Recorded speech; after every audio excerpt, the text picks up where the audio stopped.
this point, every information portal is saturated with mindfulness content. But this show is a unique, unusual, curious take on mindfulness. Some of what you hear will be completely new to you. Let's dive in and take a look at the nature of the aware mind. I invite you to deepen your awareness so that you may be liberated and inspired. We are here with Sarah Vallely, mindfulness teacher, coach, and author. Sarah has been teaching meditation and mindfulness for the past 2 decades, training and certifying others to teach mindfulness. Sarah is the author of 4 books. Her latest book is titled Tame, Soothe, Dwell, the 55 Teachings of TSD Mindfulness. On today's podcast, we talk about flow state versus flow experience. We take a test to determine how much you practice humility, and we talk about how humility leads to flow experiences. I'm Jacob DeRosset. We are here with Sarah Vallely. Sarah, how are you? I'm great, Jacob. Thank you. Learning how to navigate in whitewater was one of the best ways for me to expand my spirituality. When you do whitewater, you need to learn how to read the water. You need to know where the majority of the water is flowing, because that's going to be your line. That's the line you're going to take. And that's such a good metaphor for life, seeing where's the majority of the flow going in my life and moving into that and trusting that line and trusting that path. This flow experience doesn't mean everything is working out perfectly in our lives. In fact, being in a flow experience can be really helpful if things in our life aren't working out perfectly, because we can just move through it with less stress and more surrender and trust. I'm really interested to hear how you distinguish between passivity, just throwing your hands up in your life and saying, okay, it is what it is. I'm going to let Jesus take the wheel. And I think one of the big things in the meditation world is passivity. Learning when do you have to step into your small self and act versus when do you just kind of lay back on the riverside and just watch the flow go by. The old school mindfulness answer to that question is have your sitting practice, maintain your sitting practice. And when you do that, you will naturally move into right speech, right thought, and right action. And I think that's maybe a good comparison between what I'm talking about here and the mindfulness definition is this flow is just moving into this right action, right speech, and right thought. Yeah, this is something I've really struggled with. I've definitely had periods where it felt like things were unfolding the way that they needed to. And I felt like I've had periods where when I was really allowing things to just do their thing versus if I walk around thinking about all of the things that I didn't like.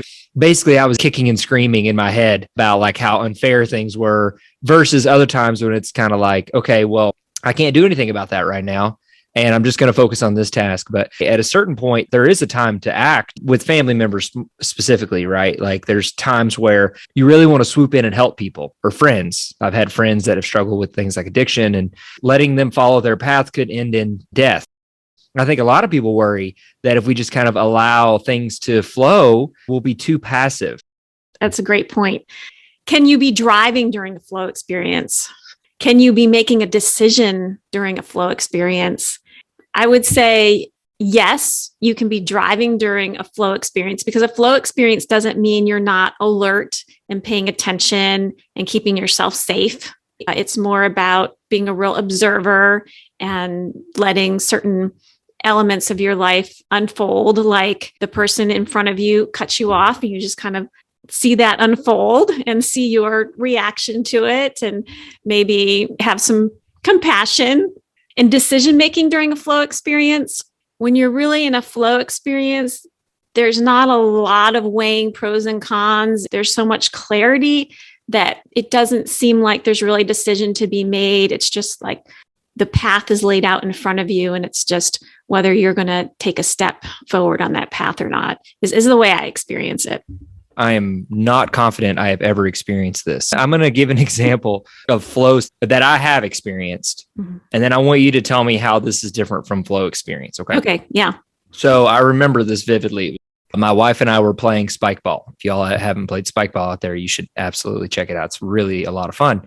It was during the pandemic. So there was for me, I was very fortunate that it was a very relaxed time of my life. It was just my wife and I hanging out a lot.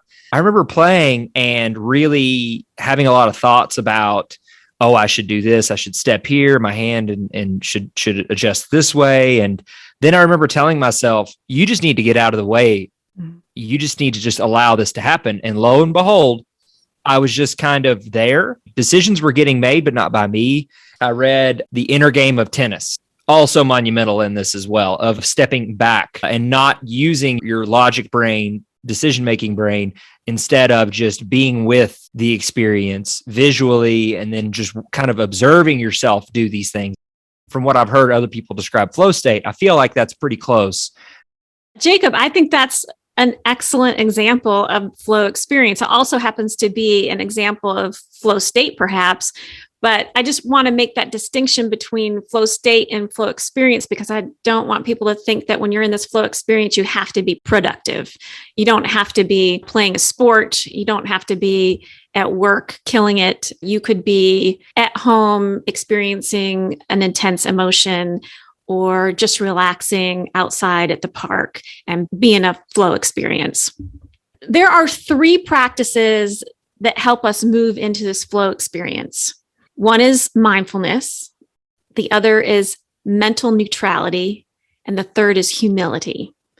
If we're not in flow, what we can do is check in with ourselves on these 3 practices. Are we being mindful? Are we being mindful of our process?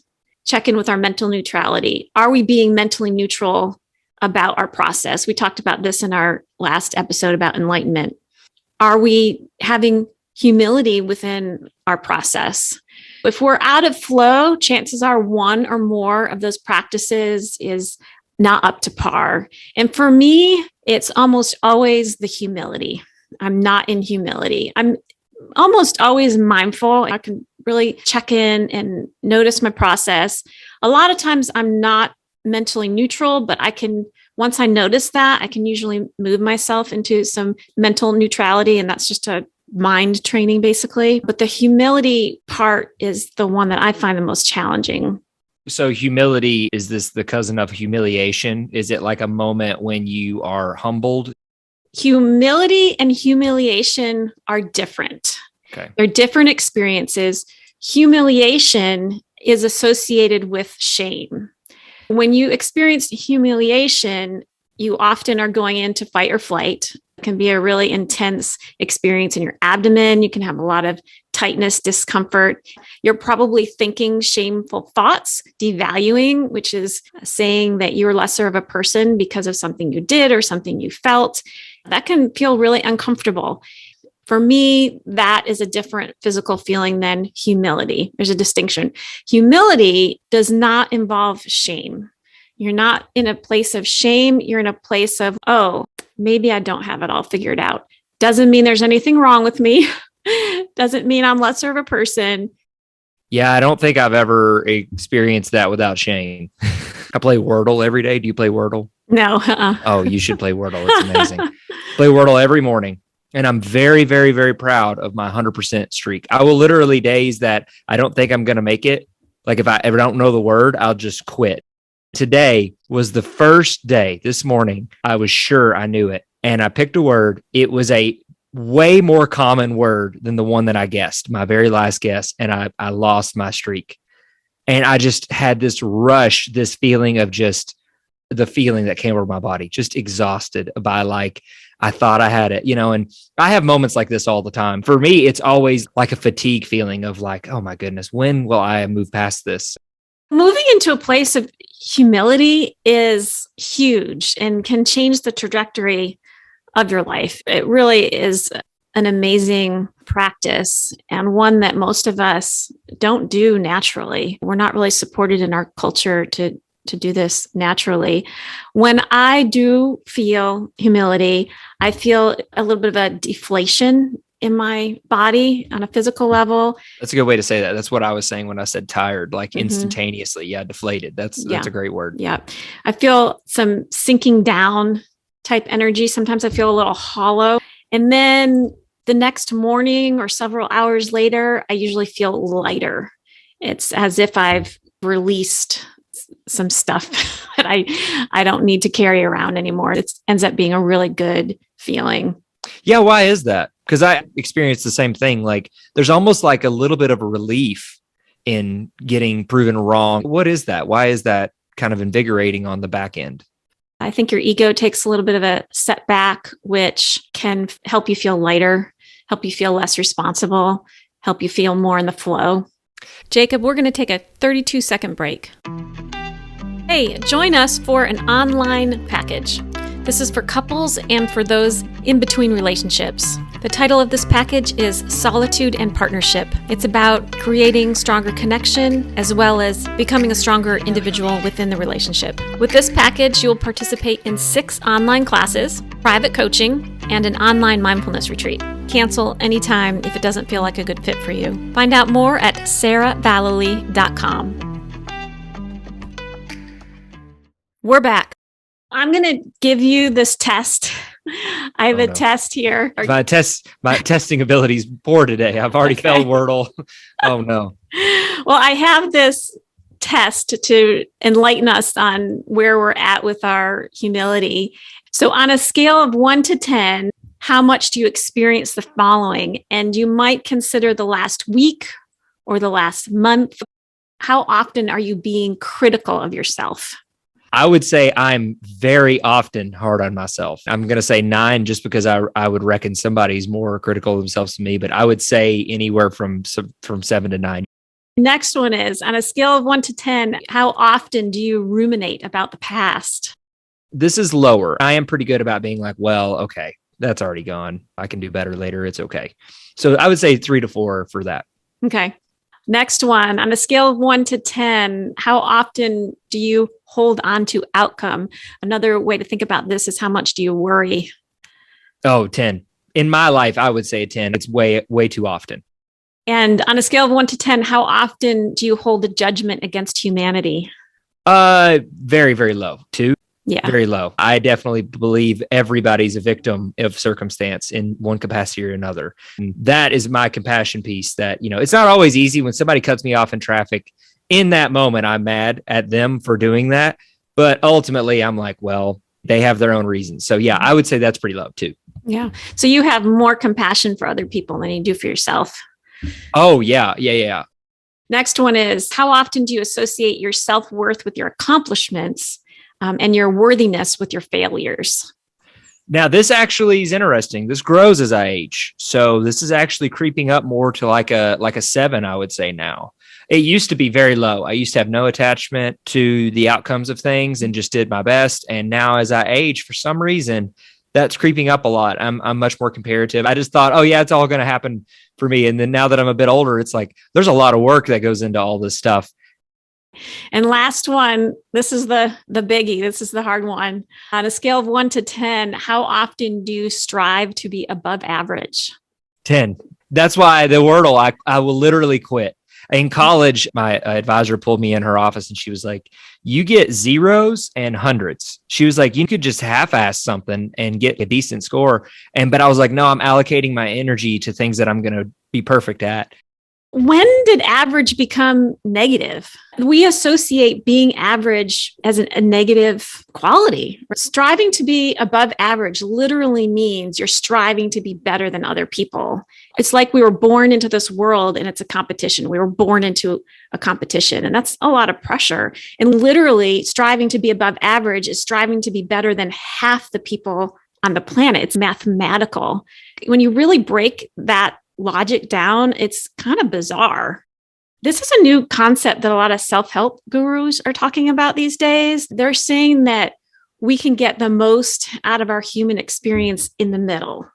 In the middle is where the most valuable human experiences are to be had. I'm not saying being good at something is not good, but it's nice to think about how it evens out. Overall, it's best for me to say, hey, I'm an average human being having an average human experience, and that's okay. In that test, we also talked about rumination and being self-critical. Rumination, by the way, is thinking about an event, reliving it in our mind and analyzing it, kind of being critical of ourselves often. That's a typical example of rumination. The humility in this experience is, do we have the authority to say what we did was not good enough or that we are not good enough? Are we an authority on that? I think that's the surrender and release that we can move into, is we're not an authority. When our ego comes in, it's not just about putting us up and saying how great we are. More often, what's happening is our ego's coming in and telling us what's wrong with us. It's ego either way. And so that's why the humility is a really good energy to move into and to let go of that ego voice. Another thing that we talked about in that test is associating your self-worth with your accomplishments and your worthiness with your failures. Newsflash, your self-worth lies in your ability to experience the good and the bad, experience the easy and the difficult, to experience pain, to experience joy, to experience regret and gratitude, all of it. That's what makes us worthy, is our ability to lean into all those experiences. I don't know, maybe our ego is a saboteur. It's like, I'm going to fuck you up and make you feel like shit, basically. I did read a research article called Humility that was published in American Journal of Psychoanalysts. And they did give some reasoning as to why moving into humility is really valuable. And the first reason is that it opens up psychic space. Pema Chodron talks about this. I just read that book, When Things Fall Apart, and something that she says repetitively in that book is about just creating this space. Specifically, if we're aggressive in a conversation or aggressive with ourselves, what we're doing is we're filling up that space. And what if we didn't fill up that space? What if we just left it open? Could you give an example of somebody being in non-flow experience? Being critical of yourself. That's going to take you out of the flow experience. And what can we do to remedy that, to reverse that? First, being mindful that it's happening, and using self-compassion is a wonderful tool. Saying something compassionate toward yourself, something validating. If you're being self-critical because you're feeling a certain emotion, you're feeling sad, maybe, then you can validate yourself and say, it's understandable that I'm feeling sad. This is hard. Even though this happened, even though I'm feeling this way, I'm loved, I'm connected, I'm worthy, I'm a good person. And some of it's just mindset. We just need to remind ourselves that even though society tells us that we need to push ourselves to be above average, we can give ourselves some slack and kind of just chill out and just have that middle way experience, just be in the middle. I'm still trying to nail down exactly what this flow experience is like. Can you give an example, if possible? Yeah. Feeling like it's going to be okay, even though I have no idea what the outcome is going to be, even though the outcome might not be what I wish it would be, but being okay with that. So that's the flow, I would say. Got it. And another reason they say that humility helps us with our lives is it reframes our perspectives, which really helps in relationships so we can be inclusive of other people's perspectives. Also helps us with the acceptance of the time-limited nature of existence. What do you think of that one? I think about the limited time of my existence probably every few minutes of my existence. Like every time I have to do something I don't want to do, I'm like, I only get so many minutes and I don't want to do this right now. So I think about that all the time. And it definitely helps me to like also just let things go. Like I don't want to spend any time working on or worrying about this thing because it's, I only get a limited amount of time. Yeah, I think it also has something to do with us realizing that one day we're going to die. Really leaning into that reality is a practice in humility. And another reason they say that humility helps us with our lives is it allows for us to have a more accurate view of reality. And I think that's the old school mindfulness reason there. And that's the whole point of sitting and practicing mindfulness is the idea is that we are going to have a more accurate view of what reality is.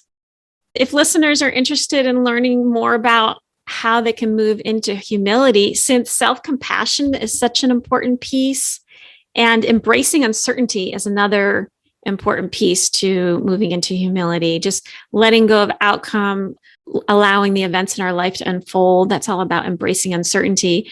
I suggest to read books about self-compassion, embracing uncertainty. Kristen Neff with her work with self-compassion, Brene Brown, she's got some great books about embracing uncertainty. The Aware Mind podcast is a TSD mindfulness production. Please visit our website at tsdmind.org. That is T as in tame, S as in soothe, and D as in dwell. Mind as in mindfulness.org. Check out our blog post for this episode with links to supplemental information such as worksheets you can use to put into practice the mindfulness skills shared in this episode. Also, please sign up for our newsletter and receive mindfulness tips. And don't forget to follow us on Instagram at aware_mind_podcast.